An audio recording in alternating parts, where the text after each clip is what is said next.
E estamos de volta com o BBcast, seu podcast de automobilismo e outras nerds. E neste episódio vamos falar sobre o GP de Abu Dhabi, a grande final da temporada 2023. E aqui comigo está a Débora Santos Almeida. Bem-vinda, Débora. Olá, pessoal, sejam bem-vindos a mais esse episódio. E finalmente essa temporada de trocentas corridas acabou. Exatamente. Bom, eu sou o BGP Neto e confesso para vocês que é um alívio o término da temporada. É ruim porque esse hiato, aquele hiato que realmente deixa a gente um pouco na abstinência de automobilismo, de corridas de Fórmula 1, mas lembrando que ainda tem, final da Stock Car, tem outras categorias que ainda não finalizaram. E a Fórmula E já tá voltando, né? Exatamente, a Fórmula E já tá voltando agora em dezembro já mesmo, né? Não, janeiro, né? Isso, obrigado. Então, teremos muito o que falar em dezembro e janeiro. Mas antes, aqueles recadinhos do Paddock, como sempre, né? Lembrando da nossa campanha do financiamento coletivo e contínuo do Apoia-se, onde você pode, com qualquer valor, apoiar o Boletim do Paddock no seu crescimento e desenvolvimento e principalmente na sua manutenção. Desde já, deixo meu agradecimento a todos os apoiadores que estiveram com a gente em 2023. Muito obrigado, o apoio de vocês foi essencial aí para a permanência do BP. E também aos apoiadores que estão no grupo do Apoia-se, né, do WhatsApp nosso, do grupo dos acionistas. Muito obrigado pela companhia, foi muito bom ter vocês em 2023 e vamos para 2024. E para vocês também que utilizaram o nosso link da Amazon durante a Black Friday, muito obrigado por todo mundo que fez suas compras por esse link. Mas também não se esqueça de fazer suas compras de Natal ou qualquer item que você precisar a qualquer momento. Utilize o nosso link que está sempre disponível tanto no nosso grupo de apoiadores como lá no Twitter e nas outras redes sociais do BP. Isso também acaba ajudando a gente bastante, porque nenhum valor vai ser acrescentado na sua compra, mas a gente recebe uma comissão. Isso também ajuda a gente a destinar esse valor para poder manter aqui o projeto.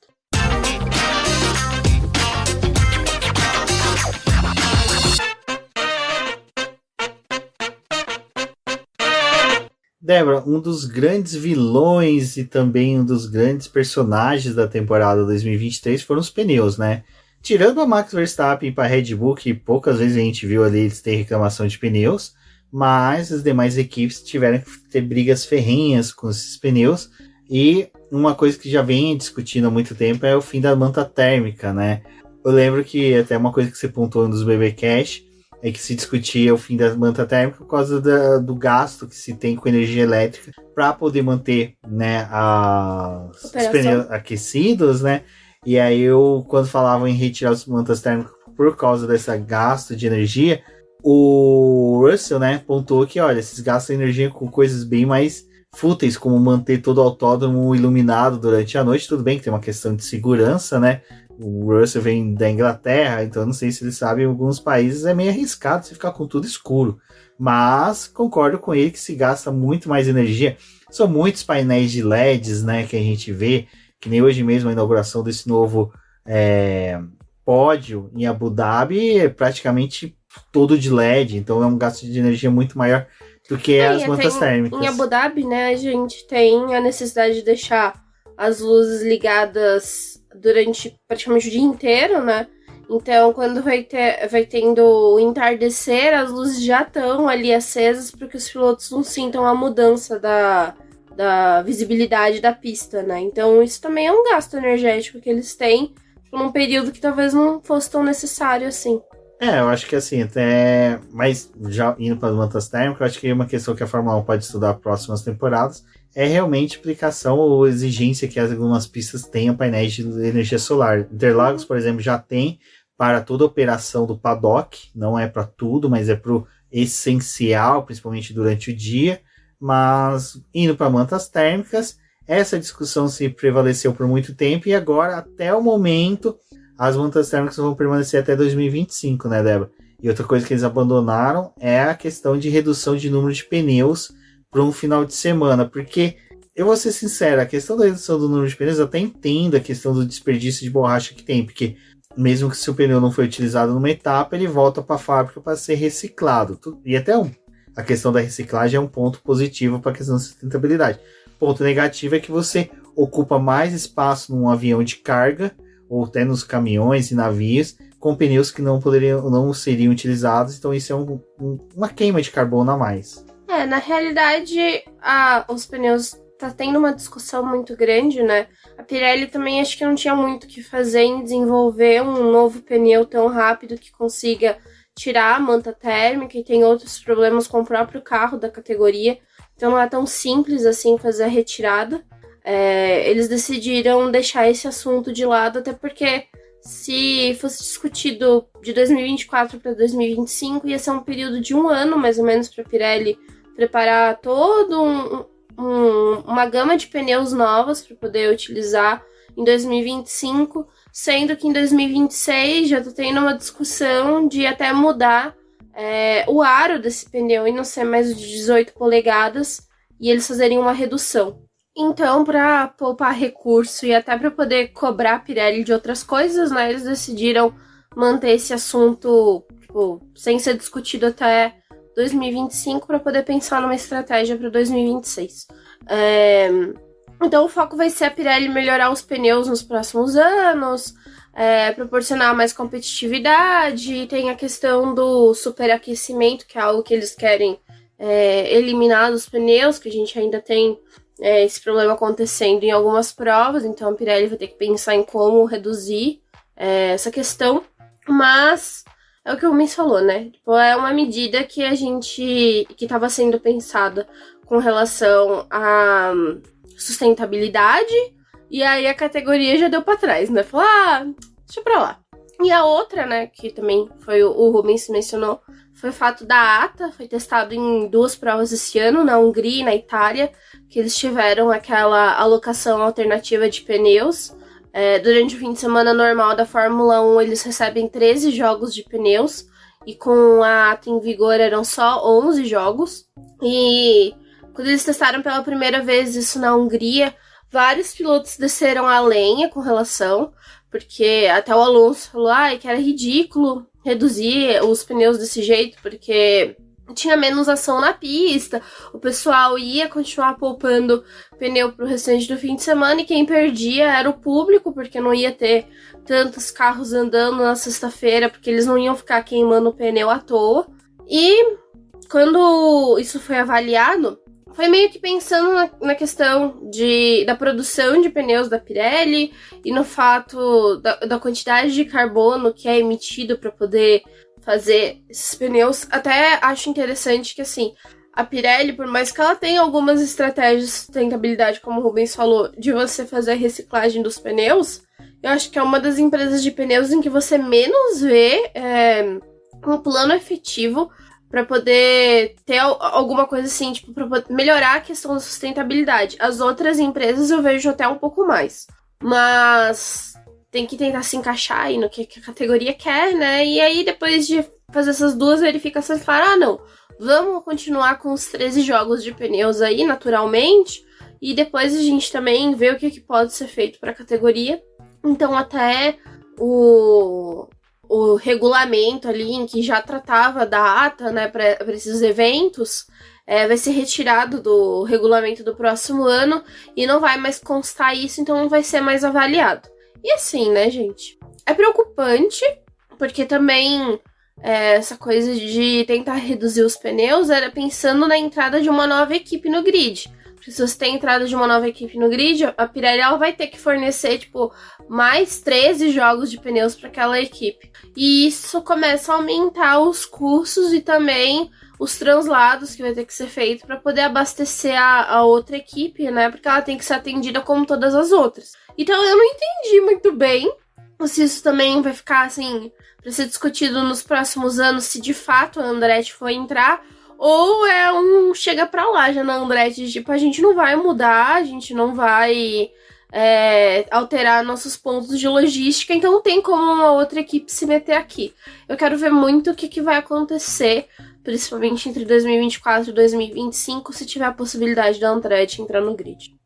Eu acho que a Fórmula 1 tem que repensar muita coisa no caso da Andretti entrar, né? Até distribuição de valores a distribuição de espaço nos paddocks. Bom, outras alterações que surgiram, né, Débora, foram no formato da sprint que nunca sossega, né? Toda hora estão querendo alterar. Tudo bem, eu entendo o pessoal criticar que vai ver alterações, mas é aquela coisa. Em 70 anos da Fórmula 1, a sprint é uma coisa muito recente. Então, até eles acharem um formato que agrade a todos, ou que agrade a maioria, que é que nem o formato do classificação, que vai lembrar que a classificação dividida por Q1, Q2 e Q3 é algo até mesmo recente dentro da história da Fórmula 1. E demorou para pegar. Eu lembro que quando entrou teve muitas críticas, o pessoal não queria, mas tá aí o formato até hoje e é um formato bom até, eu acho bem interessante. Já tentaram volta lançada, né? Já tentaram outras coisas. Questão de eliminação de pilotos, enfim. Eliminação é bizarro. Então eu acho que realmente a sprint ainda vai ter algumas alterações no futuro. Torcer para uma hora eles acertarem, né? Mas as alterações recentes, que já vêm para 2024, não sei se vai ser tão boas assim. Ainda tá em discussão, né? Assim, tudo que a gente tá falando, a Fórmula 1 ainda vai bater o martelo no início de janeiro, né? Quando tiver a primeira reunião de comissão da Fórmula 1, que os times vão ser notificados do que vai acontecer em 2024. Então, ainda tem alguns dias até lá para eles pensarem no que vai ser feito. Mas a mudança principal, que muito obrigado pessoa da FIA que escutou o nosso podcast e não deu crédito nenhum, que a gente já tinha falado ali quando teve as 2 primeiras sprints do ano, que o formato dessa forma que estava sendo feito com um parque fechado durante todo o fim de semana não estava sendo efetivo, porque as equipes não brigam e se elas configuram o carro errado, elas ficam com um carro ruim durante todo o fim de semana, ou tem que fazer uma alteração e quebrar o parque fechado e largar lá de trás. O que também, para muitos, não é efetivo, porque a gente não vai ter ultrapassagem, não vai ter muita disputa. Enfim, eles vão... A ideia é quebrar o final de semana da Fórmula 1, então, na sexta-feira, aquilo que a gente disse, né? Classificaria para sprint, e aí define o grid de largada, bonitinho. No sábado de manhã, eles correm. Tem a corrida de 100 km, que também é algo que está sendo discutido. E eles voltam pro circuito no final da tarde, né? Para poder fazer uma nova classificação no sábado e definir o grid de largada no domingo. E fazendo dessa forma, a gente teria 2 regimes de parque fechado. Um começando na sexta e terminando no sábado de manhã. E outro começando no sábado à tarde e terminando no domingo de manhã. O que é interessante é que a gente teria basicamente horários diferentes das sessões. Então isso também ia dar uma dinâmica melhor para cada uma das atividades, né? O primeiro treino livre seria interessante para as equipes se prepararem para a prova sprint. E aí já tem a classificação que ia ser no horário da outra classificação. E isso também acaba ajudando as equipes num parâmetro melhor do que fazer ou não fazer com os carros. Eles estão pensando nisso aí, que a gente já tinha falado que talvez fosse a melhor opção, né, Rubens? Então estão escutando a gente, mas não estão dando crédito. Muito obrigada. E a outra coisa que também estão pensando que, assim, é uma ideia meio falida dentro da Fórmula 1 você fazer o grid invertido. Não é algo que atrai ninguém, assim, que acaba enriquecendo muito, porque é algo muito visto, essa questão de grid invertido, ou de categorias inferiores, ou da base, né? Que pra base serve porque você tá treinando e testando os pilotos. Pra Fórmula 1 isso não funcionaria. Porém, depois do show de horrores das sprints que a gente teve esse ano, os chefes de equipe começaram a falar, então, galera, né? Principalmente Christian Horner falou, talvez fosse melhor a gente ter um grid invertido, porque pelo menos ia mexer um pouco no grid, os pilotos poderiam brincar um pouco mais, talvez para o público fosse interessante pelo número de ultrapassagens.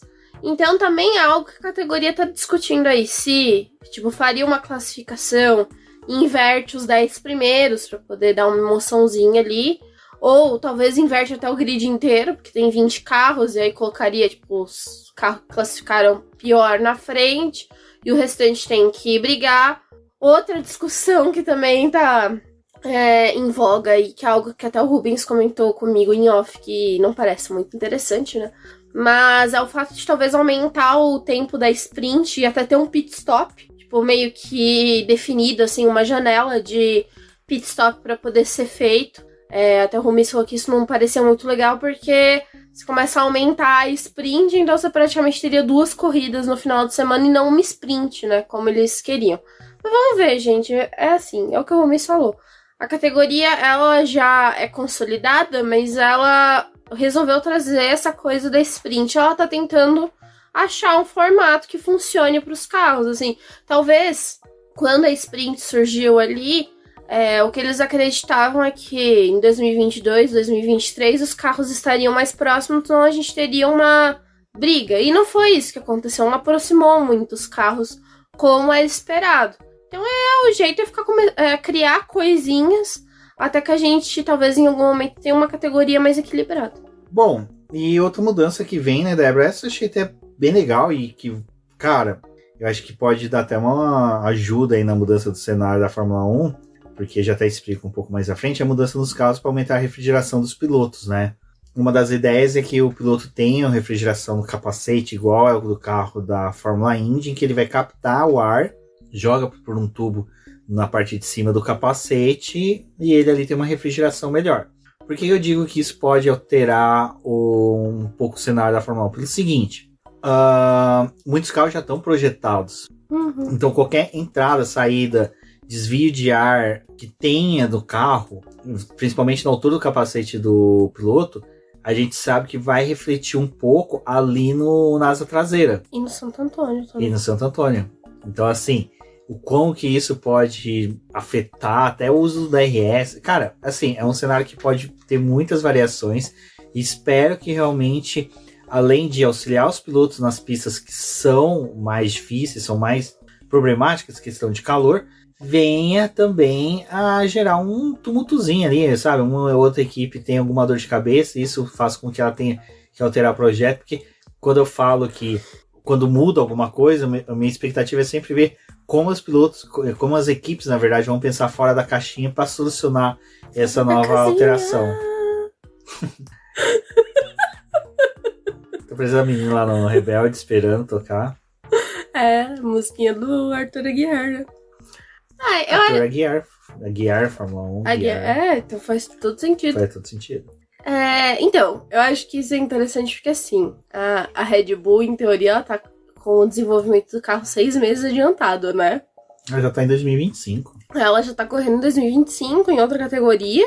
E se veio uma mudança aí pro carro, que também, tipo, a FIA tá vendo como que vai ser, a melhor forma de abrir esse espaço no carro para refrigeração, isso também vai alterar o peso do carro, né? Tipo, dependendo da forma como isso, o sistema for colocado. Tipo, uma mangueira que eles colocam que tiver 100 gramas já altera o peso do carro. E isso tem que ser bem pensado em como eles vão fazer. Então, a FIA vai ter que passar isso para as equipes vão ter que se virar nos 30 para poder trazer aí essa questão e atender ao que eles querem. E eu acho que o que precisa mais ser pensado mesmo, né? Porque depois do GP do Qatar, eles tiveram muito problema com a refrigeração, os pilotos passaram mal. Só que a gente também não pode desconsiderar que o planeta está passando por um momento muito complicado em questões climáticas. E aqui em São Paulo a gente também poderia ter tido uma corrida bem grave se ela tivesse acontecido no último final de semana, por exemplo. Porque tava muito calor aqui em São Paulo, tava um calor insuportável. Então acho que não tem mais como a categoria também descartar que assim, que pode ser um episódio como foi no Qatar, porque a corrida foi realizada num período que não era esperado, mas no resto do mundo, Europa, quando é verão lá, passa por ondas de calor, Brasil, então acho que também tem que ser avaliado. E outra coisa que eu também não coloquei na pauta, Rubens, mas só para poder comentar, outra coisa que também pode alterar os carros é o pacote que eles estão desenvolvendo para poder reduzir o spray dos carros. Então, aquele teste que eles fizeram com uma... para poder cobrir os pneus, que foi parcial, não deu muito certo. Eles não gostaram do resultado, não foi o que é esperado. E agora eles estão pensando em um pacote que consiga cobrir completamente os pneus em dia de chuva. Só que também é uma coisa que, assim, não estaria instalado propriamente nos carros, seria tipo vindo nos pneus, e se precisar usar os pneus, você já instalaria o pacote inteiro. Como eram as calotas em 2008, né? Que para quem não se lembra, a calota em 2008 é diferente da calota que é atual. A calota atual, ela já é fixa na roda. Em 2008, dependendo da corrida, os pilotos tiravam. Porque tinha corrida em que superaquecia freio. O Barrichello mesmo foi que em 2009, isso não fala no documentário da Brown, mas quem acompanhou a temporada 2009, lembra que o Barrichello não usava nas rodas traseiras, já o Button usava, então ele já tinha um ganho aerodinâmico diferente. E calota dá um ganho aerodinâmico até mesmo, porque assim, se a pessoa parar pra pensar, o pneu da Fórmula 1, se você olhar de frente, ele é uma caixa, ele é um quadrado que impede do carro ter um ganho aerodinâmico, e isso é muito bem trabalhado na distribuição do ar que vai pelo assoalho.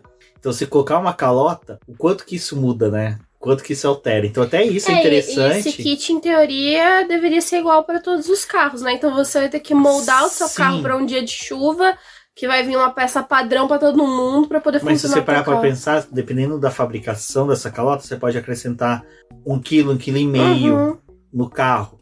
Então, o quanto que isso poderia equilibrar ou desequilibrar um carro que, vamos supor, foi configurado para pista seca. Na hora que começa a chover, já tem um outro equilíbrio.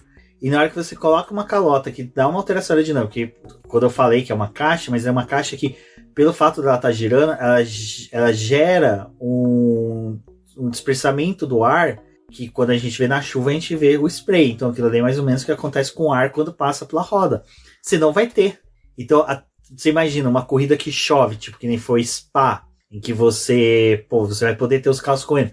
O quanto que isso pode alterar até a dominância de forças. Vamos supor, uma Williams, que é mais fraca nas curvas, quem sabe ela permaneça rápida nas retas e rápida nas curvas, enquanto que uma McLaren, uma Mercedes venham a ter decaimento de rendimento. Eu achei, cara, eu tô vibrando com isso, porque assim, é o que eu falei, eu quero coisas que alterem a dinâmica da corrida, e essas calotas, quando falaram, muito pessoal, mas como é que coloca? É fácil, gente. Você cria plugs ali até na carenagem, que quando você engata, coloca a roda, você vai encaixar. Uma coisa que muda, a dinâmica da corrida. Qual equipe que vai fazer isso rápido o suficiente, vai colocar rápido o suficiente para fazer vai aumentar mais o tempo de pit stop também. Então, é isso também. E, vai ser feito testes com o novo kit que eles estão pensando, porque o primeiro não deu certo. E aí vão ver uma avaliação dos pilotos para poder se passar, né? Eles colocam isso... fazem a produção das peças para instalação nos carros, aí tem um período de adaptação para que tudo seja feito. Se parar para pensar, março, Bahrein, né? A sequência é Bahrein, Japão e China? Não, Bahrein, Jeddah. Aí tem uma pausa, aí Austrália, China e Japão. Então vamos lá. Japão deveria estar pronto, porque lá Bahrein e Jeddah não chovem. Se chover, relaxem. Ali é o menos problemático, porque é chuva de 10, 15 minutos. Mas China, Japão e Austrália é uma prova de fogo para ter essas calotas prontas. Ou talvez não venha exatamente pro início do ano, né? Se fosse a Fórmula 1, tentava aprovar antes dessas 3 pistas, pelo seguinte, são um horário muito complicado. E uma pausa na programação, segurar para poder aguardar uma chuva brandar, diminuir, porque os carros estão gerando muito spray, é um horário muito ruim de você segurar a audiência. Pra América é bem ruim, né? Mas se parar para pensar, o maior consumidor é o Ocidente. Não desfazendo o Oriente, lógico, gente, pelo amor de Deus. A gente tem toda... Não, quando a corrida é lá, tem o horário deles adaptado, né, pro que é da Europa. Eles tentam muito pegar esse público da Europa e de quem tá sediando a corrida. Imagina, você pegou já o público americano, que o americano é aquela coisa. Se não tá no horário dele, se não tá nos conformes dele, ele não vai assistir. Então é por isso que eu falo, realmente é uma coisa a ser pensada até antes dessa rodada tripla. Cara, é muito tesão parar pra pensar nisso. O ruim é, pré-temporada no Bahrein, você não consegue nem fazer um teste desse com uma pista molhada. Só se eles molharem a pista, né? Mas só que, no meio do deserto, desperdiçar água, tinha que ter pelo menos uma pré-temporada ali, uma semana de testes em Barcelona, onde você consegue molhar a pista, né? Mas agora quem não paga não tem mais, né? Jogo Bahrein paga. E também a gente já falou, né? A pré-temporada agora é uma coisa meio vendida, porque acontece uma semana antes da primeira corrida do ano. O que as equipes podem fazer em uma semana? Tudo bem, dá pra você desenvolver uma outra coisa, mas é que nem a McLaren descobriu um problema, foram desenvolver peça pra poder aparecer, tipo, várias corridas depois, porque não tem como você fazer uma coisa muito rápida, porque já tem uma linha de produção e uma linha de raciocínio, né, com o desenvolvimento do carro. Então, melhor não ter, né? Não, vamos torcer pra ter, sim. Acho que essas não, pré-temporada. Não, pré-temporada, porque é ridículo. Nossa, cara, eu tava... pra quem acompanha o Boletim do Paddock no Twitter, nas redes sociais, viu que eu publiquei bastante, republiquei, compartilhei os posts dos 365, né, dias, os dias mais importantes do automobilismo. Até um forte abraço ao Fernando Brandão Campos, que teve essa ideia, e vamos retomar, vocês vão ver novas publicações disso, principalmente com produção de texto minha. Mas o que é interessante, cara, eu tava vendo, tipo, textos de lançamento de carros, principalmente o que era importante para o automobilismo, que era o lançamento de carros que foram dominantes na Fórmula 1, né? Como o carro da Red Bull de 2010 e o carro da Toyota, quando saiu até a Super Aguri. Cara, primeira semana de janeiro já tinha carro na pista testando, sabe? Sendo lançado, os caras testando. Tudo bem, eram testes privados, o que hoje é proibido. Mas, pô, hoje, pela tamanha exigência de desenvolvimento do carro, você só tem o lançamento dele quase em cima do início da temporada e testes também em cima da primeira etapa. Eu acho que isso é uma falha muito grande da Fórmula 1. Acho que dava para eles... É porque é aquela coisa, né? Não tem como eles trazer muito para próximo de janeiro, fevereiro, por causa do calendário ser tão extenso, né? Tem as leis trabalhistas, as regras trabalhistas, tem que ter as equipes ter férias. Então você escalonar férias de funcionários complica, mas... Cara, não é como saudades. se a temporada acabou agora e eles, tipo, os mecânicos, o pessoal que é da engenharia, eles colocar os pés pra cima e curtir a vida, né? Os caras estão desenvolvendo o carro até março. Tipo, tem uma pausa, sim, porque como me falou, dentro do regulamento eles preveem momentos em que a fábrica precisa estar fechada, mas não é como se os caras, tipo... O túnel de vento da Ferrari, ele só desliga na semana do Natal, o ano inteiro. É a única semana que não tem uso do... Apesar que a Ferrari, uma vez ela explicou, o túnel de vento fica ligado porque a energia... Não compensa você desligar ele. A energia que você gasta para religar ele é muito maior do que se permanecer ele ligado, porque ele gera uma inércia. Tem toda uma questão de física aí que eu não vou conseguir explicar. Operando no mínimo é melhor do que ele estar completamente desligado. Que é a religação dele. O da Sauber também é desse jeito. Bom, pessoal, e aí a gente também teve a notícia da Mercedes permanecer com a McLaren até 2030. Eu achei a McLaren uma gênia. Não, com certeza. Zac Brown nesse final de semana conseguiu muitos pontos aí com os fãs, levando o Pato Ward para poder treinar. O Pato até saiu na foto, né, do time da temporada 2023, na cadeira que seria do Palou. E até eu gostei muito que a Júlia Vietes, que é a nossa apoiadora, tweetou falando: olha, eles estão jogando a Muggans, a gente tem, né, um infiltrado ali, um sabotador. Quem seria? Pato Ward. Espero que o Pato dê boas dicas para a equipe técnica, pessoal da Fórmula 1 e da Fórmula Indy da McLaren, se conversem sobre esse duto de refrigeração, né? Porque vamos utilizar aí, vamos comunicar as equipes, apesar que elas são totalmente separadas, mas, né, mesmo o teto cobre as duas, vamos trabalhar junto. Mas voltando, Mercedes até 2030, achei legal. Eu acho que a McLaren realmente é uma parceria que não compensa desfazer, é uma parceria que enquanto que a Mercedes estiver no paddock fornecendo motores, para a McLaren compensa, porque é aquela coisa, né? A McLaren já sabe como a Mercedes trabalha, já vai ter toda uma dinâmica para o desenvolvimento do carro até 2026. E provavelmente, quando a gente tiver aí 2030 um contrato até lá de motores, podem postar que a próxima mudança de regulamento vai vir ali 2030, 2031, com alterações bem consideráveis do carro. A Mercedes falou que para eles é muito bom continuar com a McLaren, porque é uma equipe que está crescendo no desenvolvimento e no desempenho no grid. Então, para eles, os dados da McLaren até compensam em questão de corrida mesmo, performance, né?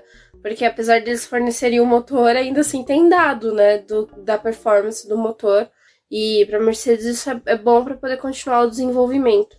E acho que assim, para a McLaren foi interessante firmar isso agora, apesar da Mercedes perder o fornecimento para Aston Martin, né, quando tiver a troca do regulamento, porque a Aston Martin vai usar os motores da Honda, eles ainda têm que ver o que eles vão fazer com a Williams. E pensando numa categoria que agora está tentando trazer outras fornecedoras de motor, provável que nem a Mercedes, nem a Ferrari consigam manter esses contratos com 3, 4 equipes do grid, porque vai ter esse mecanismo da própria categoria de forçar que as outras empresas entrem no grid mesmo, trabalhando com outros times, né? Então, basicamente é isso. Acho que para a McLaren foi o melhor fechar agora, porque ela já garante, tipo, não vai ter como alguém bater na porta deles e falar: vocês não podem mais usar o motor no Mercedes, porque a Mercedes não pode fornecer para X equipes. Então tá tudo certo agora. É continuar desenvolvendo. Bom para a McLaren também é que em 2025, quando a Mercedes começar a desenvolver um motor para 2026, eles também já vão receber aquele parâmetro do tamanho do carro, quanto que eles vão precisar deixar de espaço para o motor, e isso também alivia um pouco a McLaren, que não vai estar perdida quando começar o desenvolvimento do carro, porque ela já vai ter uma ideia que ela vai estar precisando trabalhar com a Mercedes, né?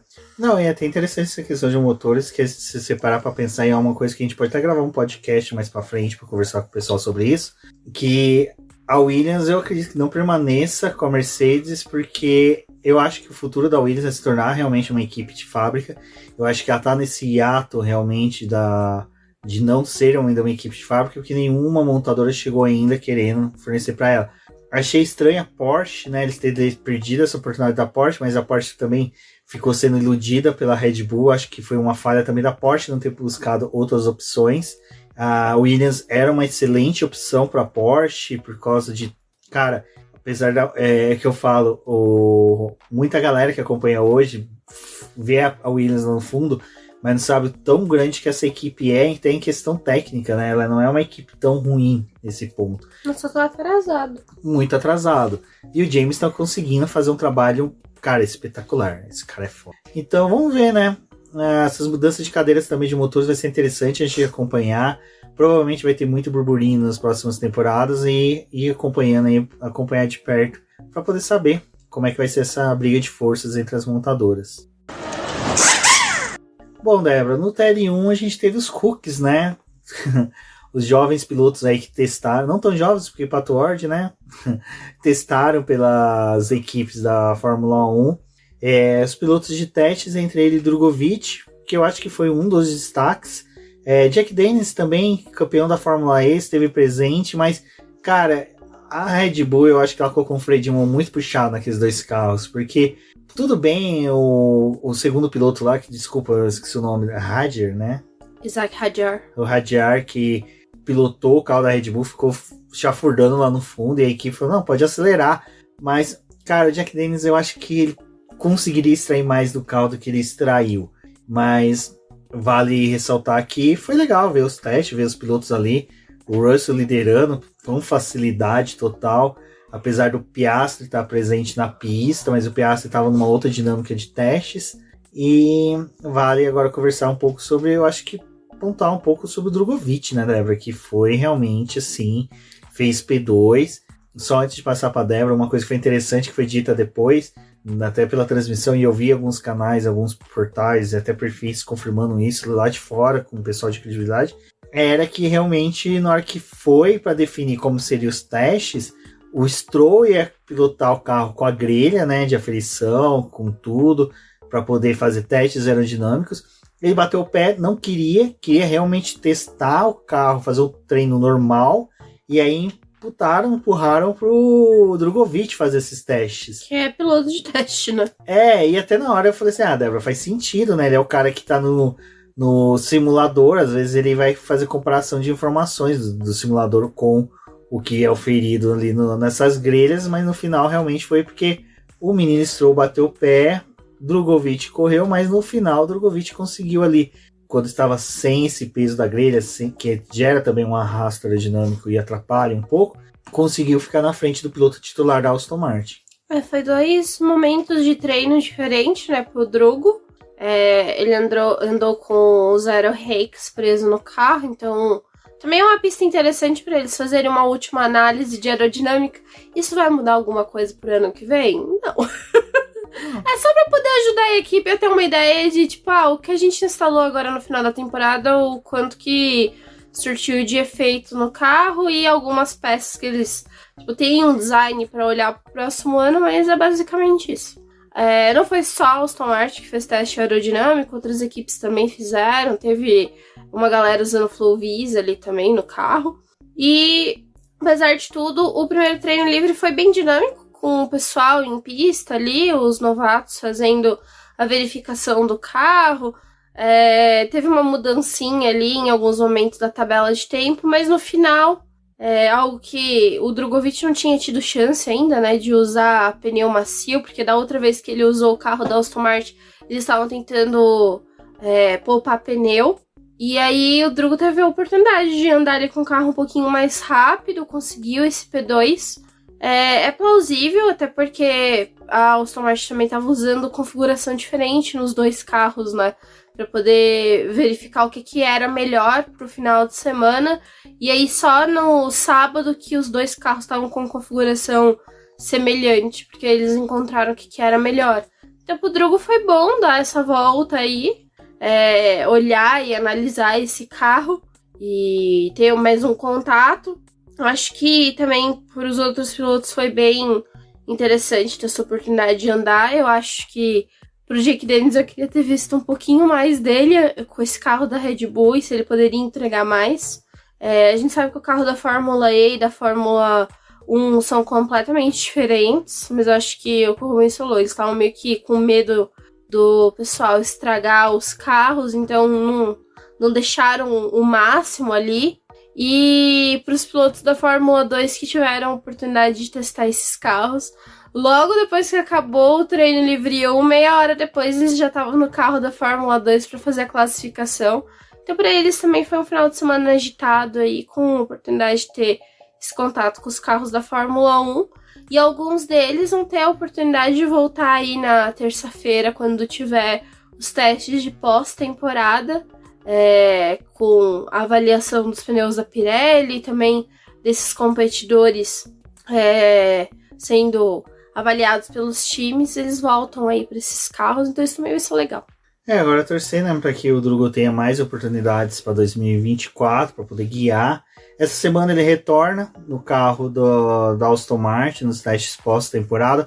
É muito importante isso, a gente vê uma confiança da equipe nele, como a gente também vê uma confiança da equipe Haas no Pietro Fittipaldi, que também assume o carro junto com o Berman neste final de semana. O Berman é realmente mais aquele acordo que a Ferrari tem com a Haas, de poder dar mais quilometragem para esse jovem piloto, que infelizmente quebrou na corrida da Fórmula 2, na final da Fórmula 2, mas estava tendo um bom desempenho. Mas fica aí que vale a atenção da gente nessa semana nos testes pós-temporadas, principalmente com o Drugovich e com o Enzo Fittipaldi. Enzo não, desculpa, Pietro. É que o Enzo também fez um final de semana até muito bom na F2. Bom, Débora, até L2 não teve muita coisa, né? Porque batidas de Sainz e Hülkenberg, e o Sainz, pelo que disseram, o carro já estava vindo um pouco com déficit da batida que teve em Las Vegas, por causa do curto espaço para poder fazer uma melhor restauração do carro. A gente viu ele sofrendo em Las Vegas, novamente em Abu Dhabi, e Hülkenberg também, mas tirando isso, acho que o que a gente viu muito foi a questão do desgaste dos pneus, né? No Fantasy 2 é muito produtivo, não teve muito tempo de ação de pista. Depois de Las Vegas, acho que é um trauma que fica aí, você praticamente perder toda uma sessão. Foi pouquíssimo tempo ali para as equipes verificarem, e esse era o treino mais importante por ser próximo do horário da classificação e da própria corrida. Então os times não conseguiram verificar muito dos pneus, e aí acabou gerando aquela insegurança para as equipes na própria sexta-feira de terem falado, né? A gente não conseguiu dados suficientes dos pneus. A pista esse ano tá um pouco diferente, recapearam alguns espaços, mas Abu Dhabi não tem uma pista muito abrasiva, só que esse ano eles estavam sentindo uma dificuldade maior em questão de desgaste dos pneus. Isso acabou influenciando na corrida, a gente teve uma corrida com 2 paradas. Mas, assim, foi uma sexta-feira pouco produtiva, né? E pra quem já não tinha conseguido andar por conta do primeiro treino livre, que tinha um novato ocupando o carro, perder praticamente todo o segundo treino livre ali preso nos boxes não foi muito legal.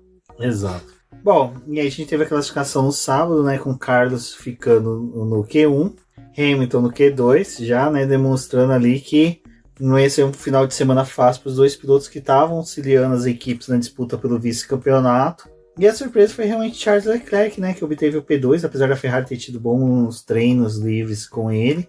Foi lá aquelas coisas, mas o Charles é o que eu falo, cara, é uma coisa que eu acho muito, eu admiro muito ele, que em volta rápida ele é surpreendente, ele é um piloto realmente fora da curva, mais fora da curva que o Carlos Sainz, que apesar do Carlos Sainz ter ficado fora da curva esse final de semana inteira, né, praticamente. Mas foi legal a disputa ali dele pela pole, mas não teve como, né, o Verstappen sobrou demais nessa pista. O Verstappen, ele, na segunda volta rápida, ele nem fez muito esforço, né, porque tinha nenhuma outra equipe para poder bater ele. O Charles até conseguiu o P2, mas não estava vindo rápido ou forte o suficiente para poder superar o primeiro tempo do Verstappen. E o Verstappen fez a pole com a primeira volta dele do Q3.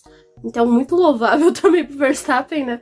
Que tava deixando o Charles brincar ali com as pole, né? E resolveu fechar Abu Dhabi com a pole. E o do Verstappen até que foi interessante, porque ele, na sexta-feira, quando ele assumiu o carro e no sábado de manhã, ele tava bem desconfortável. Ele geralmente não tem uma sexta-feira muito fácil com o carro da Red Bull, né? Apesar do carro ser muito bom, ele sempre tá reclamando com questão de configuração e desempenho. E antes da classificação ele falou, olha, vai ser louvável se a gente estiver na primeira fila. Fizeram aposta, né? Porque o carro tá ruim e a equipe apostou com ele, né? Que eles iam conseguir colocar ele na primeira fila e ele tava tipo, eu não vou conseguir de jeito nenhum. Conseguiu a pole, então, assim, pra brincadeira interna da equipe, né, deu muito bom. Bom, Débora, antes de finalizar a classificação, vale já ressaltar Yuki Tsunoda, né? Que já começou a demonstrar no sábado ali que ele iria fazer um excelente final de semana. O Tsunoda acho que foi um destaque dessa classificação, sim, pelo desempenho que ele apresentou, ainda mais que o Ricardo não tinha conseguido progredir na classificação, então foi bem legal ver pelo menos um dos carros da AlphaTauri ali entre os 10 primeiros. Exato, bom, Tsunoda que vale ressaltar, foi um piloto que no começo da temporada deu um banho em cima do De Vries, com o Lawson foi pau a pau e com o Ricciardo vinha tendo uma boa disputa interna ali de equipe, mas nesse final de semana não teve outra, e o Tsunoda realmente foi destaque, a gente vai comentar um pouco mais sobre ele na corrida. Um fim de semana que ele tava pegado ali a saída, né, do Franz Tost, porque o chefe de equipe da AlphaTauri só ia ficar agora até Abu Dhabi, depois ele sai agora da categoria, né, a AlphaTauri vai ser administrada por outro chefe de equipe, né, que é o Laurent Rossi. Laurent Rossi não, gente, desculpa, o Laurent Marx, que era da Ferrari. Ai, meu Deus, você vai voltar, o terror vai voltar. E o Tsunoda tava bem apegado ali, né, ao Franz Tost, ao último final de semana deles. E é bem relevante isso, porque foi justamente o Franz Tost que colocou o Tsunoda na linha, né? Conseguiu endireitar ele. Então, acho que vai fazer uma falta aí pro Tsunoda, que de certa forma, foi o mentor dele. E agora o Tsunoda vai ter um outro desafio.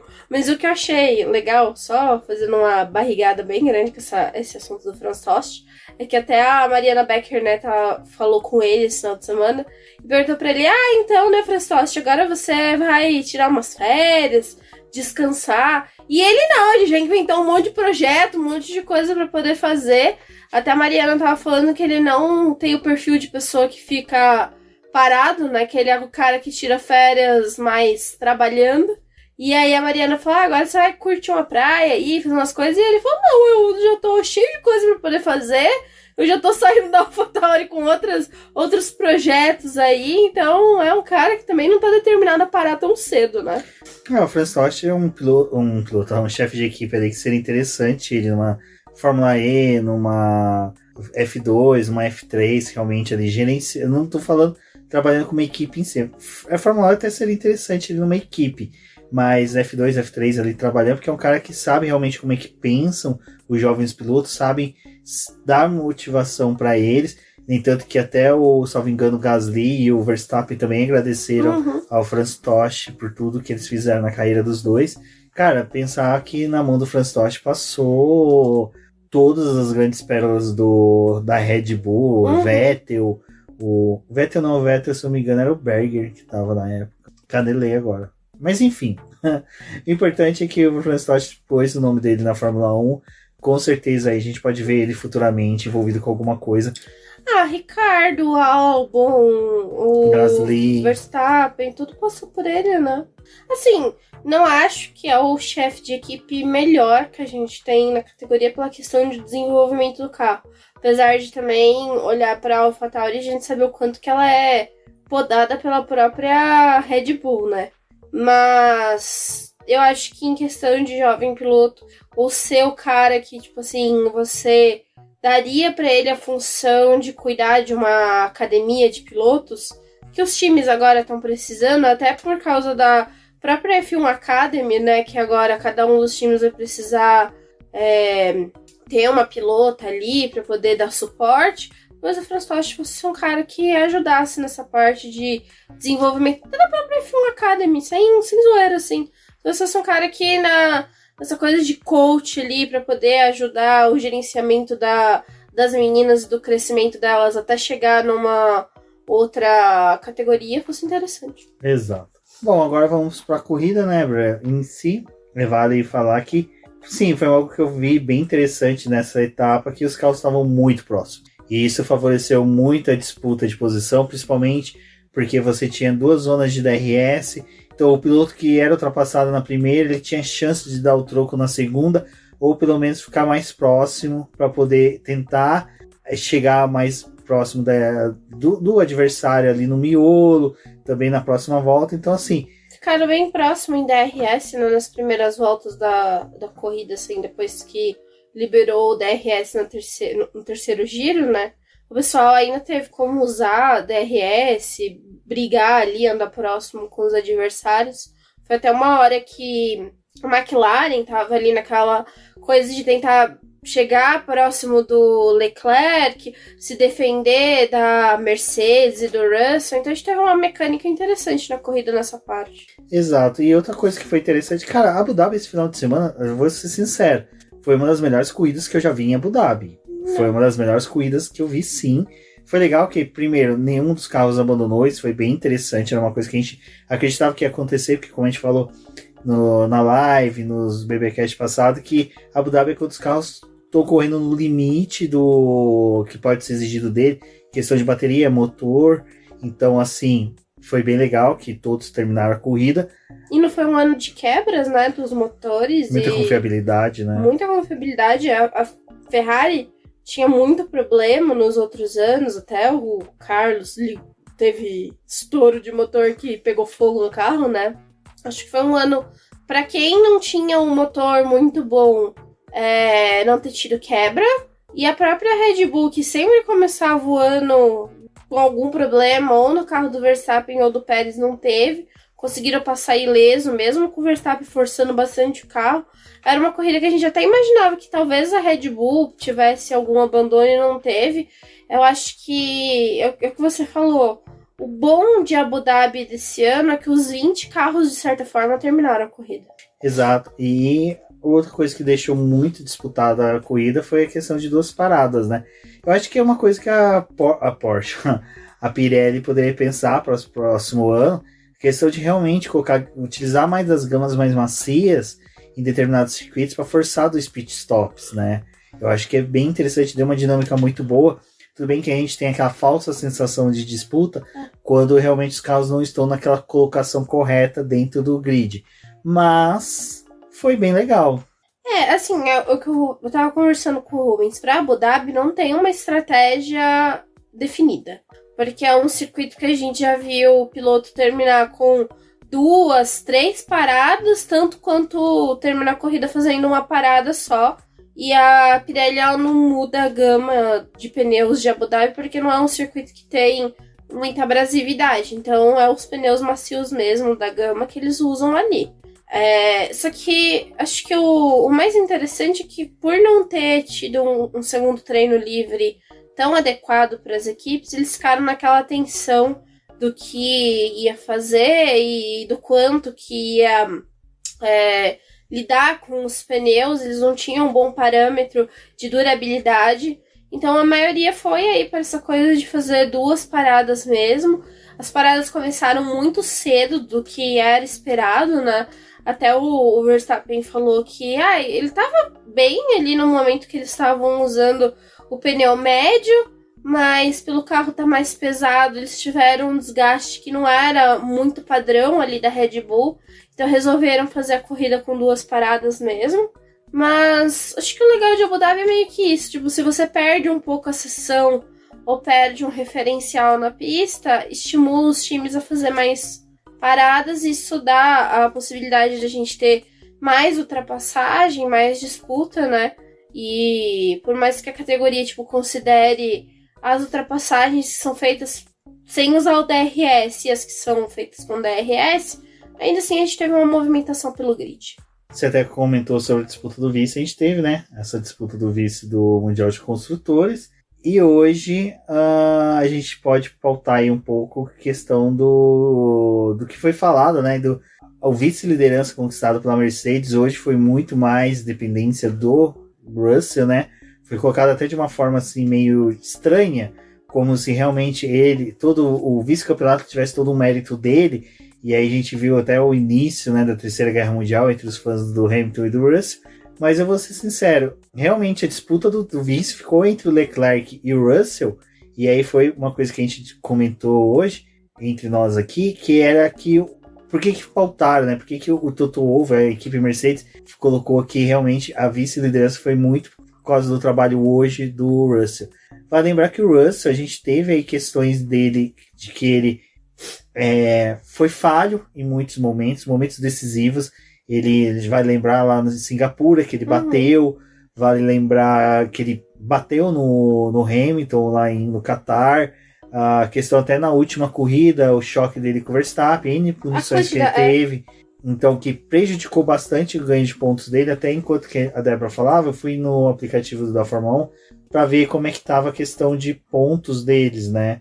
Em que o Russell fez 175, enquanto que o Lewis Hamilton fez 134, né? Praticamente aí 60 pontos a mais que o Lewis Hamilton conseguiu. Você falou que o Russell fez 175? 175 e o Hamilton fez 234. Você falou 134. 134? Beleza, desculpa, gente. Então, assim, vale lembrar que o Hamilton ficou fora 2 corridas, uma pela batida e uma pela desclassificação. Então, cara, realmente, a Mercedes pontuou aqui, foi realmente o Russell conseguiu auxiliar a equipe no vice-campeonato. Não tá de todo errado, mas era aquela coisa. Eu, quando ouvi essa fala, e a Débora teve a mesma percepção. Foi mais uma alfinetada do Toto Wolff do que um parabéns pra ele, de nossa, você fez um trabalho bem feito. Porque não foi. Eu até comentei lá no Twitter, né, que eu vi o Russell como um fator decisivo da Mercedes conseguir o vice hoje, porque ele não estava entregando, é o que o Rubens pontuou. Ele fez uma temporada desastrosa, várias punições assim que custaram possibilidade dele ter um resultado melhor.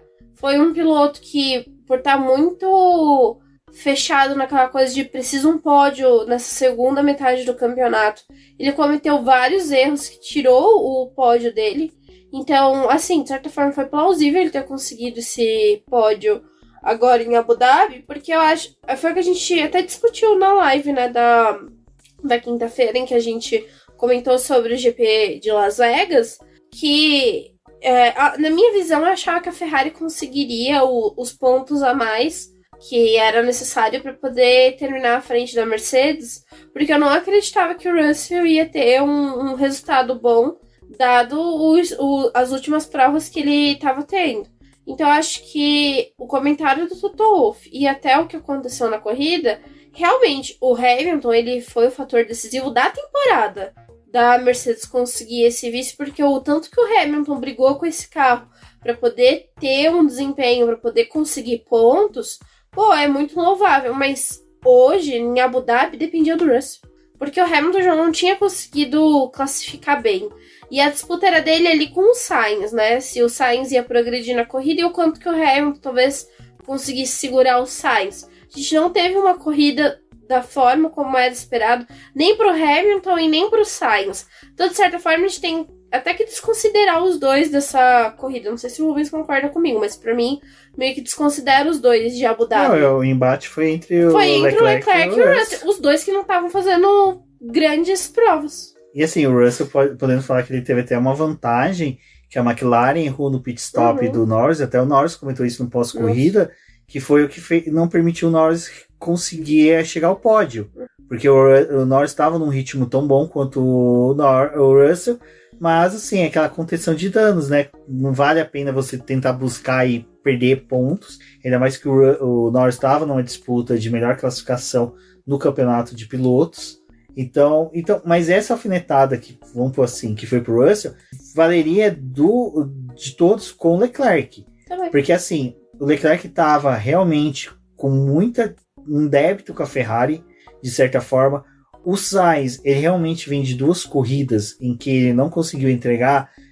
A primeira questão realmente do bueiro, mas nessa corrida, desculpa o pessoal, mas foi uma estratégia totalmente cagada da Ferrari. Foi. Em tudo, desde a classificação, treino classificatório, você viu que a Ferrari não estava conseguindo, né, fazer uma boa estratégia pro Sainz, e a gente vai até responder uma pergunta referente a isso. A escolha do momento ali na classificação de jogar o Sainz na pista foi que a Ferrari estava querendo ali. Ela estava realmente admitindo que a gente tá te jogando aí na pista, você vai ter que se virar, você não vai conseguir espaço para poder ter uma volta. Foi a própria Ferrari que ajudou a cagar o restante do final. Não teve uma Eu não volta acho, limpa. Talvez, que o Carlos, com o cenário que tava com o carro, durante os treinos livres que teve, o que aconteceu ali, eu não acho que ele tinha um carro para poder passar pro Q3.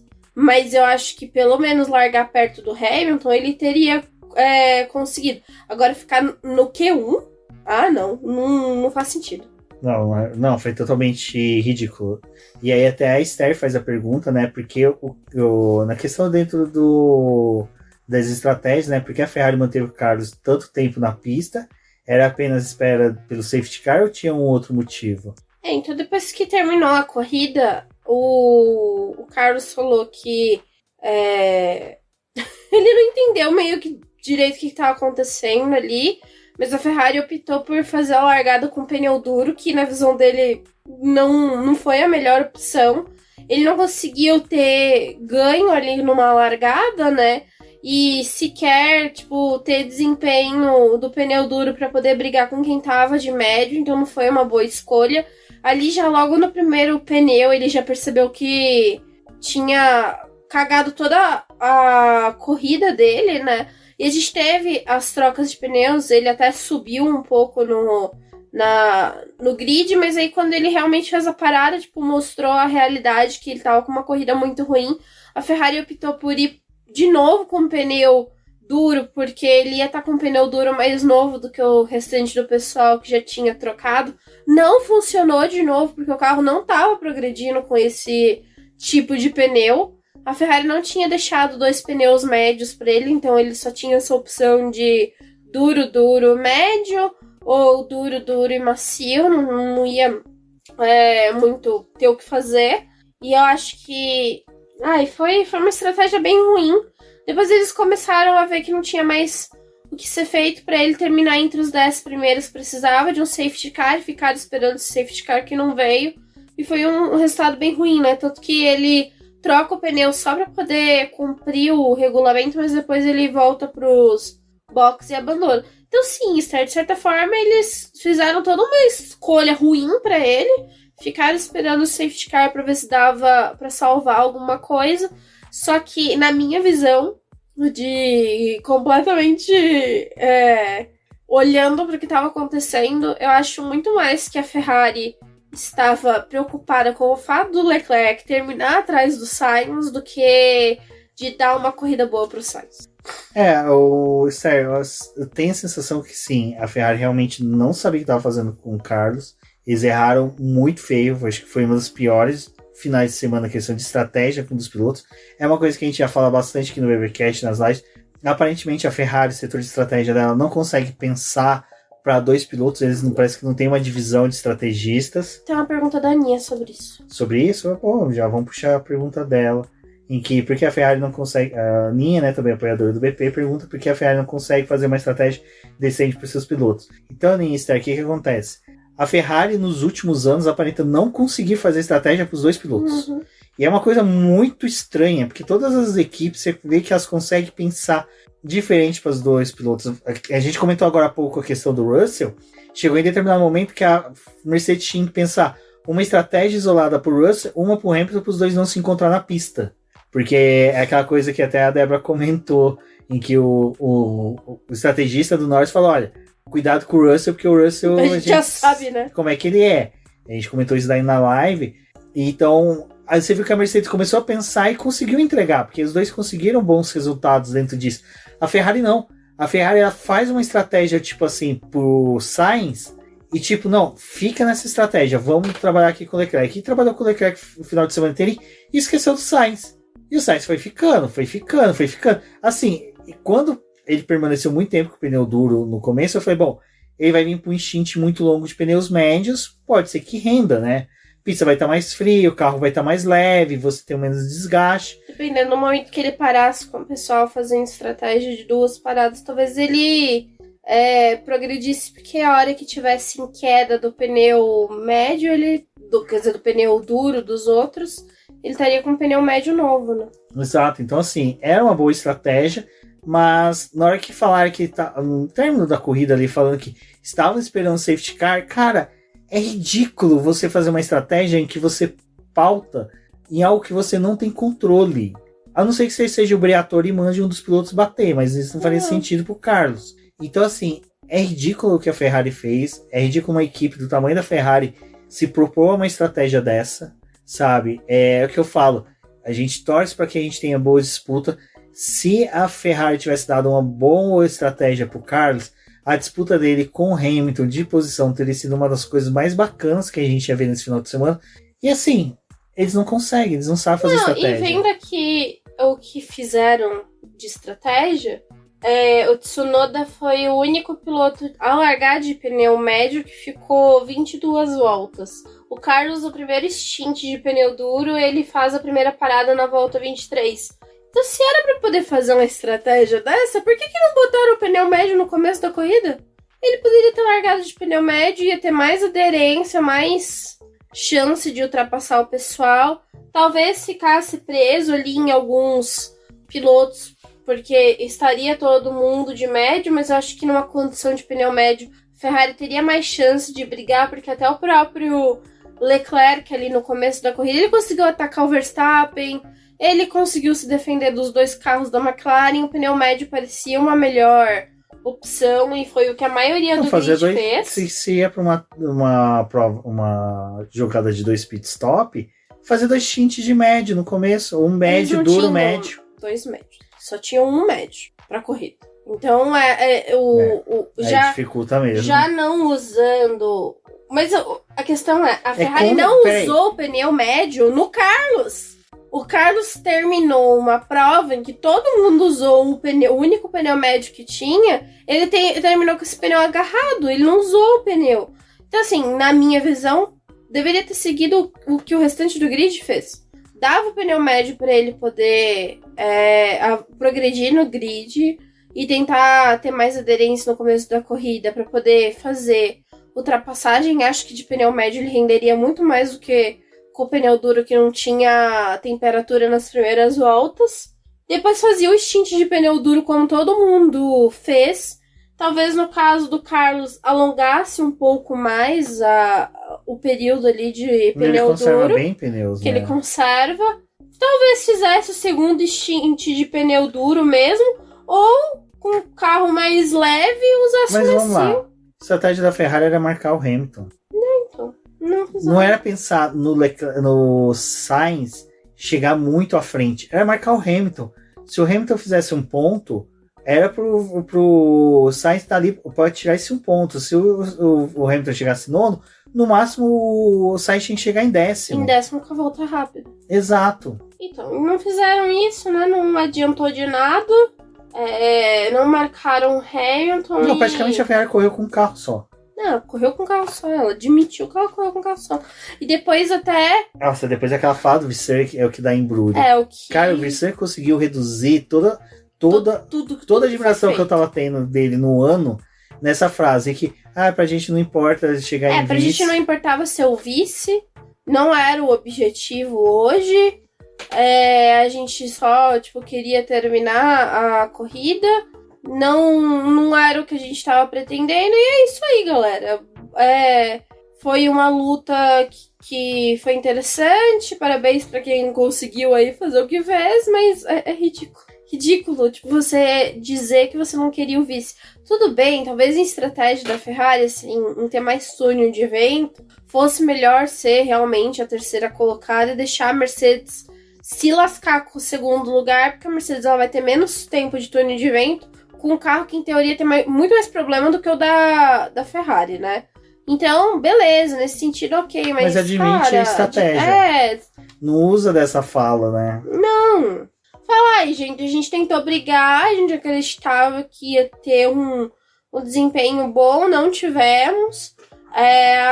O fato do Carlos não ter conseguido andar bem em Las Vegas e ter tido problema com o carro, a gente não conseguiu resolver. Eu tinha jogado meio que no colo da Fórmula 1, assim, sabe? A gente tem um calendário muito extenso, muito apertado nesse final de temporada. Se tivesse tido uma semana a mais até o GP de Las Vegas, daria para poder melhorar o carro do Carlos. Ele não teria sofrido da forma como ele sofreu esse final de semana. Outra coisa que vocês precisam fazer é uma revisão da pista, porque tem bump. Uma pista que ela é plana, ela não deveria ter os bumps que tava esse ano, que ajudou a fazer o Carlos a perder o carro no seu treino. Eu tinha empurrado na Fórmula 1, cara. Não tinha admitido esse negócio que a gente tava pouco se lascando pro segundo lugar. Se me chamar, eu construo o teu discurso. Exatamente.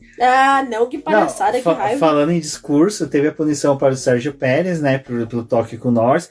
Mais uma vez, Sérgio Pérez, cara, eu gosto do piloto aguerrido. Eu acho legal, acho muito bacana. Mas o cara não pode ser, sabe, PQP. Sujo. Cara, colocou o Hamilton pra fora, já veio no rádio reclamando que o Hamilton cortou.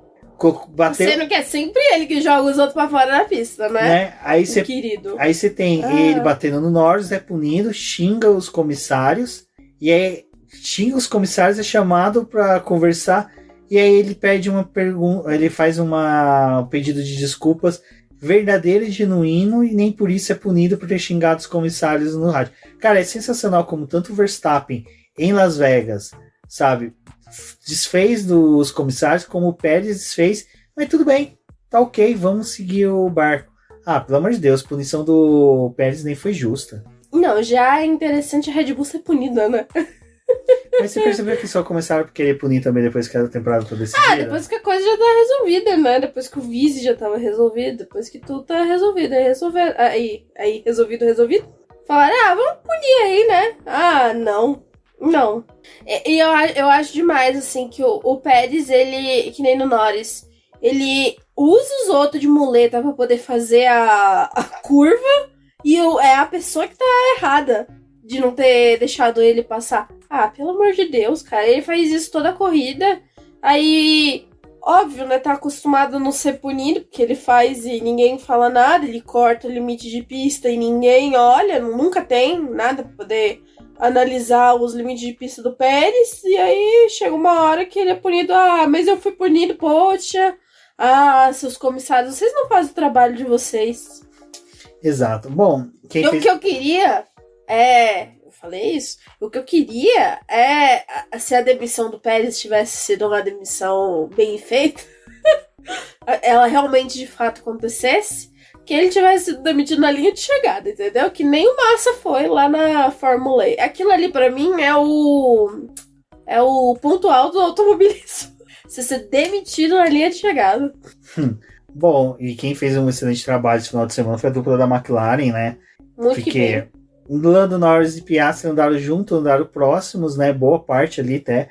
O Piastri teve uma excelente largada, conseguiu se manter em P3. Aí Ele ainda só não tem o ritmozinho de corrida, né? Ainda tá devendo nisso. Acho que foi até por um motivo do Norris resolver passar ele, né? Ali no começo da prova. Exato. Até isso, acho que, cara, é uma coisa que vai ser trabalhada. Acho que vai ser... Assim, o Piastri realmente é um material de um excelente piloto. Ele, eu acho que, assim, de base da galera que veio, realmente ele é um dos melhores dos últimos anos. Das últimas formações aí do grid da Fórmula 2, sem dúvida.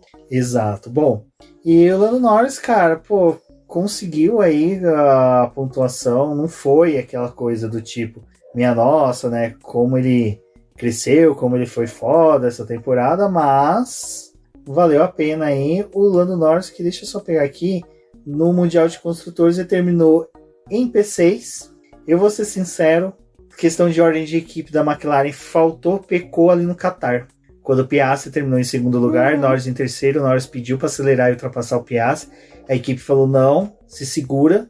3 pontos que fizeram falta hoje pro Norris para ele poder ser o quarto colocado. Mas quarto colocado ficou com o Fernando Alonso, que mereceu demais. Mas eu acho que a McLaren, ela talvez não tá querendo criar um atrito agora. Porque ela sabe, tipo, que é possível talvez eles fazerem um carro bom.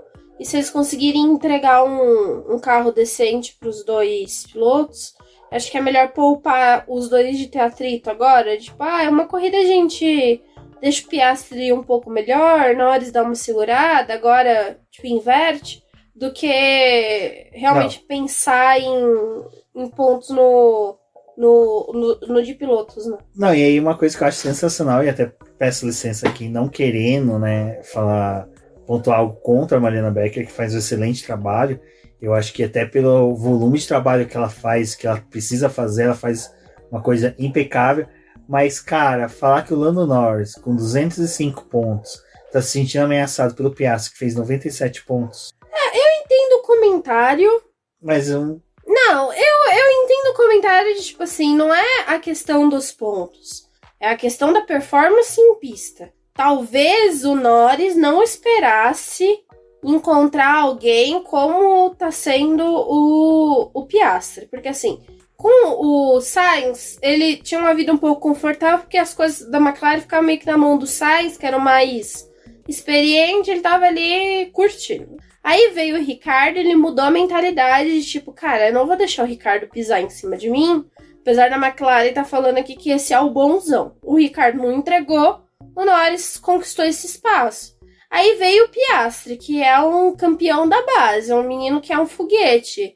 E chega, tipo... Porque acho que, assim, talvez o Norris não esperasse que no primeiro ano o Piastri conseguisse entregar tanto quanto o Piastri entregou. Tipo, acho que ele não esperava que ia ser um desempenho à la Ricardo, mas eu acho que ele também não esperava que fosse um desempenho tipo dele. Então acho que ele sente um pouco nesse negócio de, tipo, cara, se eu não me cuidar na próxima temporada, se a McLaren entregar um carro confortável para nós dois, ele vai ter muito mais trabalho. Mas vamos ver, né? Eu acho que realmente Norris não estaria tão preocupado nesse momento com o Piastri, né? Mas vamos ver. Vamos ver como é que vai ser 2024, porque 2024 a McLaren, eu acredito que ela tem a obrigação de entregar um bom carro ali já no começo da temporada. O destaque que a gente comentou agora há pouco, que foi o Yuki Tsunoda, né, que foi eleito piloto do dia. Cara, liderou a corrida, que sensacional, velho. Que tesão ver o Yuki Tsunoda liderando a corrida, sabe? Pô, uma temporada que a gente teve praticamente liderança suprema do Max Verstappen, sabe? Nas trocas ali, o Yuki Tsunoda conseguindo com aquele pneu médio, que ele já estava vindo esticando o máximo possível, liderar e fazer boas voltas na liderança, né?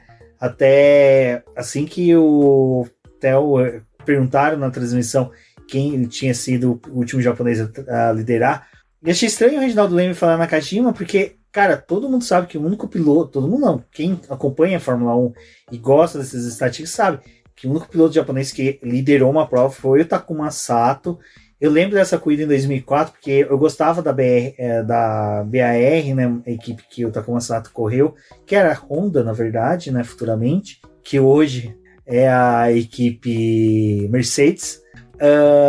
Então o Takuma Sato ele liderou, mas ele liderou só apenas 2 voltas em Nürburgring 2004. E, cara, ver o Tsunoda superando o Takuma Sato é muito legal, porque o Takuma Sato, 2 Indy 500, é um piloto que, por mais que tenha tido as Takumadas na Indy, né, que o pessoal gosta de zoar, ele é um bom piloto. Então, assim, o Tsunoda ter liderado, acho que dá um gás aí pro menino pra 2024. Eu achei muito legal o Tsunoda liderar. É uma coisa, assim, pode você falar que é pequena, né, dentro de, eram 1.300 voltas esse ano que você tinha, mas ele liderou 4, mas, pô, o moleque tava sendo defenestrado desde o começo do ano, todo mundo tava pisando nele, querendo que ficasse até depois o Ricardo e o Lawson junto. Quando ele foi renovado, pisaram nele. E, cara, final de ano agora. Só tem muita má vontade pro Tsunoda, né? E foi a substituição da suspensão traseira que trouxe esse bom desempenho para ele. Ou seja, imagina se a AlphaTauri tivesse com a suspensão traseira desde o começo da temporada. Eu acho que ia ser o carro pelo menos teria um outro tipo de desempenho, né? A AlphaTauri terminou o campeonato, se eu não me engano, a 3 pontos da Williams, que foi uma equipe que passou todo o ano aí como lanterna, né, do campeonato. Então, tipo, 3 pontos é alguma coisa. Williams 28 e AlphaTauri 25. Principalmente com a Williams pontuando mais, o desempenho do álbum e tudo. Então, é muito legal, assim. Eu acho que, ainda mais que é um momento de despedida da AlphaTauri, né? Não vai ter mais esse nome, vai trocar o nome pro ano que vem. Eu acho que é muito legal, você pelo menos ter a estatística ali de, tipo, ter liderado volta com esse nome. É o mesmo caso da Alfa Romeo. Quando o Antônio liderou lá em Singapura, eu fiquei... Ele liderou, isso que gente, é legal. Pra quem gosta de um piloto, você fica feliz que liderou uma corrida.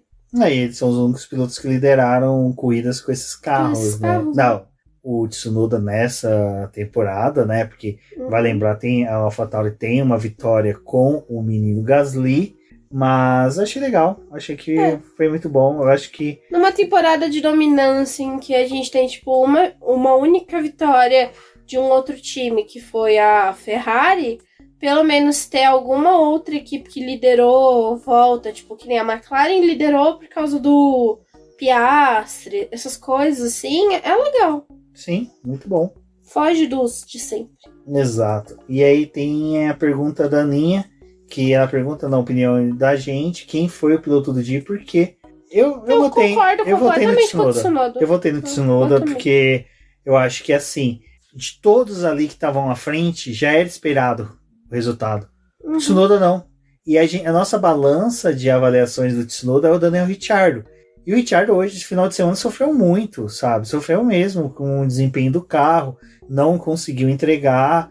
E o Tsunoda, cara, entregando assim, valorosamente, cara, com disputa. Cara, o Alonso. É engraçado, parece que o Alonso gosta de disputar a posição com o Tsunoda. E o Tsunoda também gosta de disputar a posição, e ele é muito aguerrido. Eles disputaram posição 2 vezes, né, na corrida. No final, teve o Tsunoda ali com o Hamilton, que também é um embate interessante dos dois ali, tipo, quem vai terminar na frente? Cara, o Tsunoda realmente no currículo dele tem umas disputas bem legais. O Ricardo, ele terminou fora da zona de pontuação, mas foi o 11º colocado, então, de certa forma, a AlphaTauri conseguiu ali, no final da corrida, recuperar algumas posições com o Ricardo, foi interessante. O Tsunoda ficou um pouco chateado com o resultado da corrida, porque por mais que ele tenha pontuado e feito a prova que fez, ele ficou um pouco chateado, assim, na escolha da equipe no final da corrida, né, porque eles optaram pelo Tsunoda fazer uma parada só, enquanto o restante do grid ali próximo dele estava fazendo 2 paradas.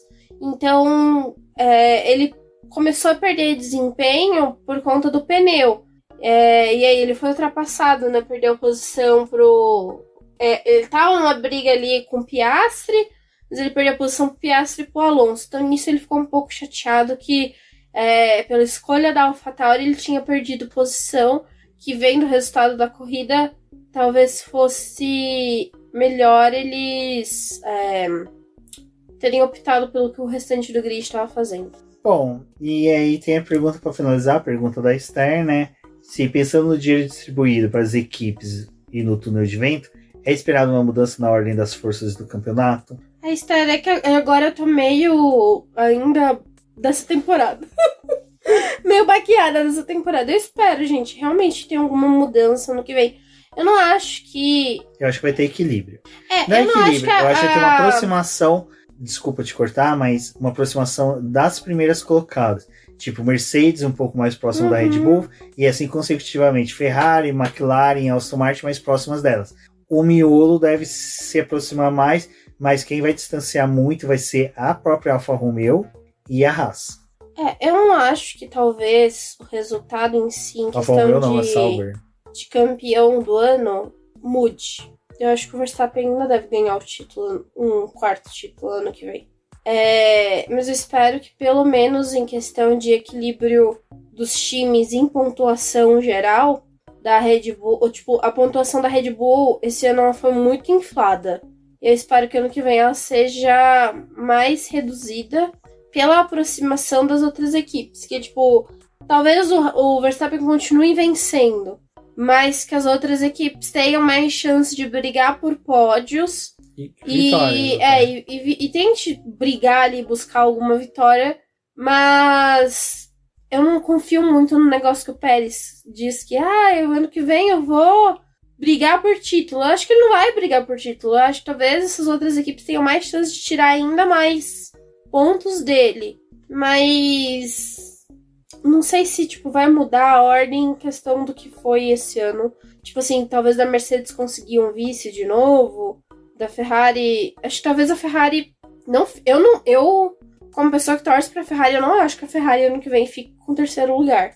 Acho que por mais que ela consiga um carro decente, olhando pro que a McLaren fez esse ano, eu confio muito mais na McLaren estando numa terceira posição e até brigando com a Mercedes pelo equilíbrio de motor das duas, do que a própria Ferrari ali. Eu acho que a posição da Ferrari esse ano também foi meio salva pelo fato da McLaren ter começado o ano mal e do decaimento da Aston Martin, mas não acho que a Ferrari fique ali no terceiro lugar. Eu acho que a briga vai ser exatamente essa.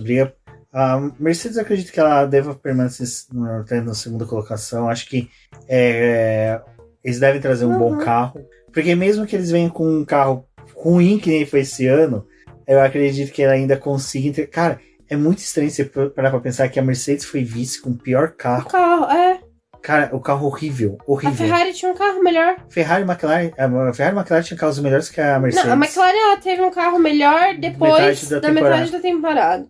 Acho que a McLaren, mesmo ela tá onde ela deveria estar. Mas a Ferrari, cara, ela tinha um carro melhor no começo do ano. Como que... Não tinha um carro que nem ela teve em 2022 pra poder brigar por alguma coisa. Mas tinha um carro melhor do que o da Mercedes, que tava com um projeto falido.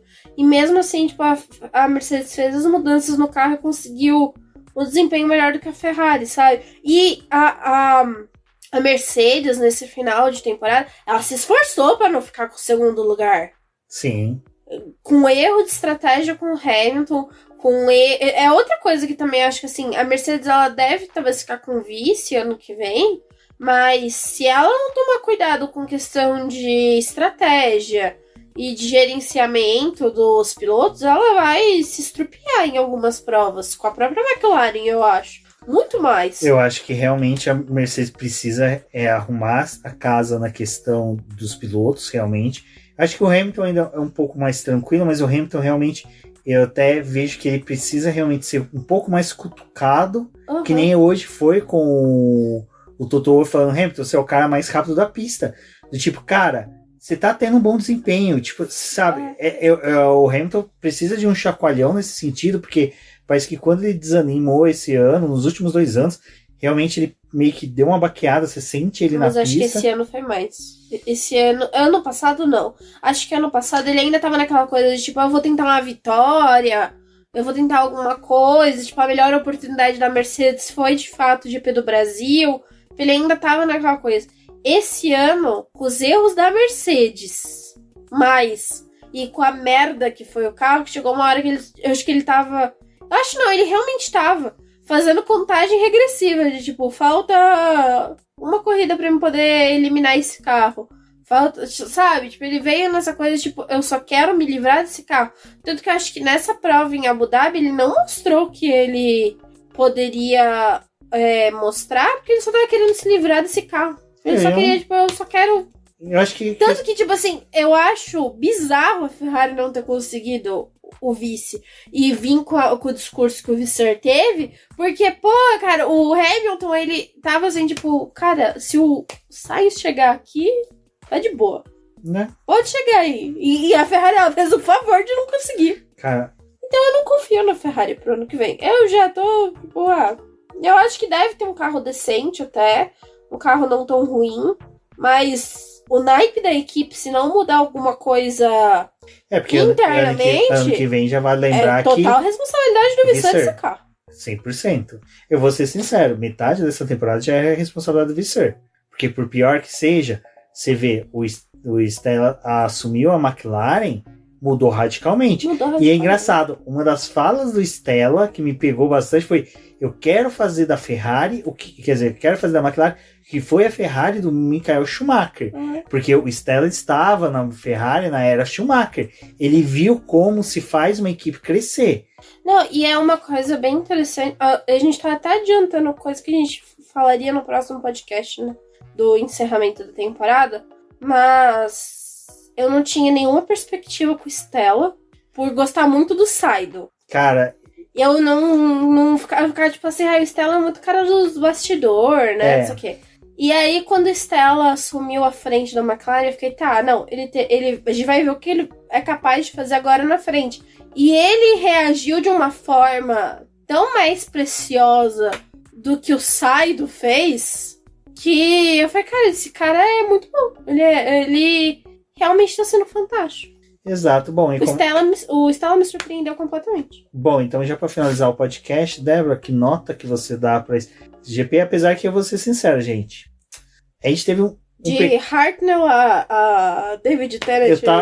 Eu ia fazer uma coisa quase isso, mas eu ia falar o seguinte: a gente também sentiu um pouco esse GP por causa do especial de Dr. Who que teve no sábado, que fez com que a gente ficasse muito animado, e quando a gente viu que ia ser uma corrida em Abu Dhabi, a gente, não curtiu tanto a corrida, mas foi uma corrida boa. Eu vou ser sincero, pela corrida em si, por tudo que eu vi na pista, eu vou dar um 7,5. Eu também daria um 7,5. Não foi um fim de semana ruim. Acho que foi um final de semana bom. De certa forma, tem que agradecer de não ter tido aquele segundo treino livre da forma como deveria ter acontecido. Senão ia ser uma corrida muito batida e não foi. Eu acho que uma coisa que a Fórmula 1 poderia aprender nessa corrida e até aplicar para as próximas é o seguinte: compensa você fazer um treino livre com muitos hooks. Sim. Sabe, forçar as equipes a ter mais hooks. Eu acho que realmente aquilo que a gente pontuou, que é um erro, a McLaren e a AlphaTauri, né? Mas foi a McLaren que mais quis. Foi a AlphaTauri. E a AlphaTauri que se valeram de treinos livres com pilotos para poder, jovens pilotos hooks, para poder não utilizar ano que vem eles não têm mais essa marmelada, né? Que a Williams, ela meio que esqueceu de confirmar o Sark, mas que ela esqueceu, né, galera? Que deve ser a primeira temporada da Fórmula 1 em 73 anos que não vai ter um estreante. É a primeira temporada que não vai mudar o grid. Que não tem pelo menos um rosto novo. Ainda se for assim, todas as equipes ano que vem vão ter que ceder o carro 2 vezes. Acho que também mudar acho que eu mudaria o regulamento, talvez na forma de tipo. Eu acho que já que tem 24 corridas. Tem que ceder no meio da temporada um carro e um outro carro na segunda metade. Eu acho que assim, com 24 corridas você consegue colocar 4 vezes. 4 vezes. Porque daí, se você parar pra pensar, cara, dá uma dinâmica legal. Uhum. Porque daí você tem 4 corridas com hooks fazendo o 6 sprints. 6 sprints, são 10 etapas que você tem uma movimentação. Sim. Que você tem algo diferente. Eu acho que poderia ser, beleza, vocês não querem colocar um hook tanto no negócio? Então, quem que é teu piloto de teste? É esse. Também é um hook, vamos supor, que é Schwartzman. Schwartzman, desculpa, cara. Ele não é um hook. Ele já é um piloto de teste. Uhum. Sabe, Drogovic? Também. Então, Beleza, esses caras aqui, eles vão ser obrigados a fazer 3 etapas. O Jack Dennis, campeão da Fórmula E, cara, o que esse cara é Hulk? Tudo bem, não andou no carro de Fórmula 1, mas ele tem experiência. Ele tem uma ideia do que fazer na pista. Aí você pega, nessa dinâmica, você é obrigado, tipo, a Aston Martin. Pô, Aston Martin, você tem o Van Dorn. Imagina, um treino livre com o Van Dorn, você não tem chance do cara bater o carro. É o Van Dorn. O Van Dorn, por mais que seja, cara, ele não foi um piloto tão destruidor na Fórmula 1 quanto ele foi na Fórmula E. Você tem o Pietro na Haas, sabe? Você tem alguns pilotos ali, o Mick Schumacher na Mercedes, cara, que poderiam assumir mais vezes esse carro, e aí você consegue ter uma dinâmica diferente, porque você elimina um treino livre para os pilotos, e vai que no segundo chove, segundo tem bandeira vermelha. Não, acho que poderia ter isso, que assim, eles fazem aquela regra de, tipo, o piloto não pode ter tido mais de 2 GPs. Então, de certa forma, a equipe tem, tipo, o Van Dorn ali e o Pietro, mas não podem usar eles nessa regra por causa dos GPs, né? O Van Dorn mais porque ele fez temporada, né? Então ele não poderia mesmo. Tipo, a Ferrari tem o Giovinazzi, que ganhou 24 horas de Le Mans, mas ele não pode fazer o teste porque ele já completou, né, temporada com a Alfa Romeo, então ele não pode. Mas se você pegar esses pilotos experientes e forçar as equipes também a botar eles, pô, o Robert Kubica, quando tinha contrato da Orlin, né, com a Alfa Romeo ali, em que ele ainda era mantido como terceiro piloto, a Alfa Romeo teve que dar um treino livre para ele poder andar na pista. Pô, era legal ver ele andando no carro também. Então, assim, que as equipes se virem para poder colocar os pilotos mais vezes. Exato. Bom, pessoal, esse foi o BBcast. Lembrando que ainda este ano nós teremos o BBcast de final de ano, da temporada, falando. A gente vamos fazer uma pautinha bem interessante. Tô pensando em ver se a gente faz alguma coisa, tipo de gravar online com o pessoal na Twitch, no YouTube. Eu vou ver ainda. Mas agradecer a todo mundo que acompanhou a gente até aqui, ouviu a gente durante o ano de 2023.